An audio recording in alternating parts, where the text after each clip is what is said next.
आज मैं आपसे बात करने वाला हूं कि जीवन में प्रयासों की क्या भूमिका होती है। हमारे प्रयत्न हमारे सपनों को साकार करने में किस तरह से महत्वपूर्ण योगदान देते हैं। दोस्तों, मनुष्य का जीवन अनंत संभावनाओं से भरा हुआ है। उन्हें अगर हम मूर्त रूप देना चाहते हैं, उन्हें साकार करना चाहते हैं, तो हमारी चेष्टाएं निरंतर इसमें एक अहम रोल अदा करती हैं। हमारा समूचा जीवन दरअसल हमारे प्रयासों की ही परिणति है।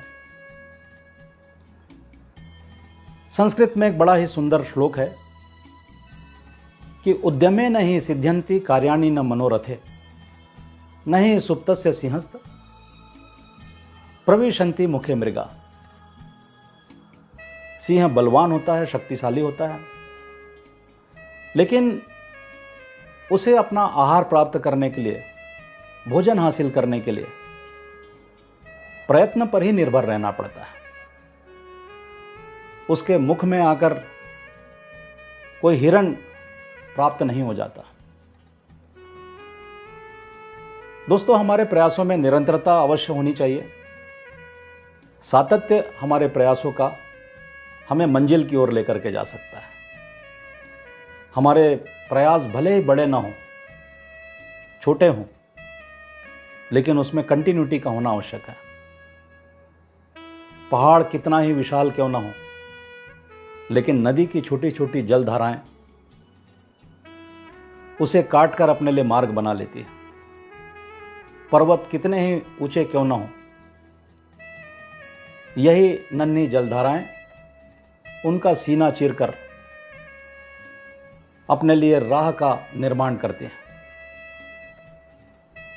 किसी कवि ने क्या खूबसूरत कहा है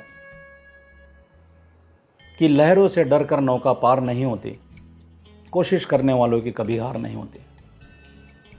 नन्ही चींटी जब दाना लेकर चलती है, चढ़ती दीवारों पर 100 बार फिसलती है।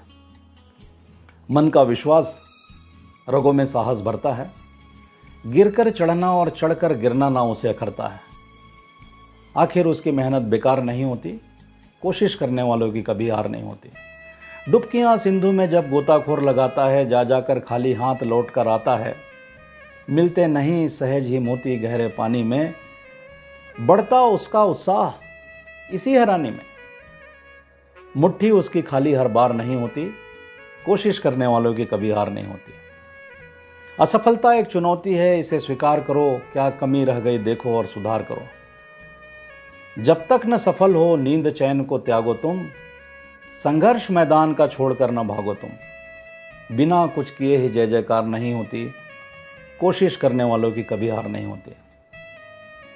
दोस्तों, अगर हम अपने प्रयासों को एक व्यवस्थित रूप देते हैं, उसे एक सुचिंतित आकार में ढालते हैं, तो निश्चित रूप से हमारी उपलब्धियां अचूक रूप से हमें प्राप्त होती हैं।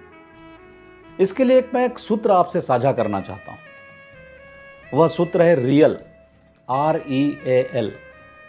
और इसमें अंतर्निहित जो बातें हैं वो हमें मदद कर सकती है कि हम किस तरह से अपने लक्ष्य को प्राप्त करने की दिशा में काम करें। R का मतलब रिकॉग्निशन। हम सबसे पहले अपने लक्ष्यों को, अपनी आकांक्षाओं को, अपने सपनों को आइडेंटिफाई करें, उन्हें रिकॉग्नाइज करें। उसके पश्चात हम एक्सप्लोर करें कि क्या इसके लिए उपयुक्त स्ट्रेटेजी हो सकती है, क्या हमारी कार्यप्रणाली हो, क्या युक्तियां हों जिन्हें हम अपने सपनों को साकार करने के लिए लागू कर सकते हैं। तीसरे नंबर पर जब हम विकल्पों पर विचार कर लेते हैं, तो उसे इम्प्लीमेंटेशन करना जरूरी है। हमें एक्शन मोड में आना जरूरी है। और उसके पश्चात हम लुक बैक का जो फार्मूला है उसे ध्यान में रखें, क्योंकि जीवन में हमेशा मनचाही परिस्थितियां नहीं होती। कई बार हमें अनचाही परिस्थितियों का भी सामना करना पड़ता है। तो इन अनचाही परिस्थितियों के अनुसार हमने जो रणनीति बनाई थी, जो कार्यप्रणाली बनाई थी, उसमें तब्दीली करना आवश्यक होता है। उन्हें रूपांतरित करना, उन्हें परिवर्तित करना जरूरी होता है। अगर हमने इस रियल के सूत्र पर काम करते हुए अपने प्रयत्नों को जारी रखा, तो निसंदेह हमें अपने प्रयासों में सफलता प्राप्त हो सकती है। उपलब्धियों की जो उम्मीद है वो काफ़ी बढ़ जाती है। इन्हीं शब्दों के साथ में मैं आप सभी को आपके प्रयासों में सफलता मिले, इसकी बहुत बहुत शुभकामनाएं करता हूं। बहुत बहुत धन्यवाद।